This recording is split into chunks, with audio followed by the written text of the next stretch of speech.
A wheel makes 1000 revolvations in covering a distance of 88 km. Find the radius of the wheel. இப்போ ஒரு wheel வந்து 1000 ரிவால்வேஷன்ஸ் எடுத்துக்குது 88 kilometre cover பண்ணுறதுக்கு. இப்போ radius of the wheel என்னன்னு சொல்லிட்டு கண்டுபிடிக்கணும். இப்போ தான் கண்டுபிடிக்க போகிறோம். ஃபர்ஸ்ட் டிஸ்டன்ஸ் கவர்ட் இன் 1 ரிவால்வேஷன் கண்டுபிடிக்க போகிறோம். இப்போ டிஸ்டன்ஸ் கவர்ட் இன் 1 ரிவால்வேஷன் கண்டுபிடிக்கணும் அப்படின்னா டோட்டல் டிஸ்டன்ஸ்லேருந்து நம்பர் ஆஃப் ரிவால்வேஷன்ஸை டிவைட் பண்ணோம் அப்படின்னா கண்டுபிடிச்சலாமா? அதான் எழுதியிருக்கோம். Distance covered in 1 revolutions equal to total distance divide by number of revolutions. இப்போ சப்ஸ்டிட் பண்ண போகிறோம். இப்போ 88 கிலோமீட்டர் கொடுத்துருக்கான். நமக்கு மீட்டரில் கேட்டிருக்காங்களா?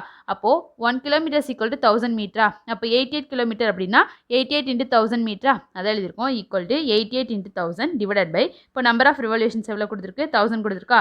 அதான் டிவைட் பை 1000. இப்போ கேன்சல் பண்ணோம் அப்படின்னா 88ஆ? அப்போ distance covered in 1 revolutions equal to 88 metre. இப்போது டிஸ்டன்ஸ் கவர்ட் இன் 1 ரெவால்வேஷன் வந்து சர்க்கம்ஃபரன்ஸ்க்கு ஈக்குவலாக இருக்குமா? இப்போ circumference of the circle formula என்னது? 2πrஆ? அதில் இருக்கும் 2πr ஈக்குவல் டு 88 இன்ட்டு இப்போ 2 இன்ட்டு பையோட வேல்யூ என்னது? 22 டிவைட் பை 7. அதை 22 divide by 7 into R equal to 88 எழுதியிருக்கோம். இப்போ ரேடியஸ் ஆஃப் த வீல் தானே கண்டுபிடிக்கணும். அதான் R equal to 88 into 7 divide by 2 into 22 எவ்வளோ? 44ஆ? இப்போ அதை கேன்சல் பண்ணி இன்ட்டு பண்ணோம் அப்படின்னா 14ஆ? இப்போ R equal to 14 metre. Radius of the wheels equal to 14 metre. Option A is a correct answer.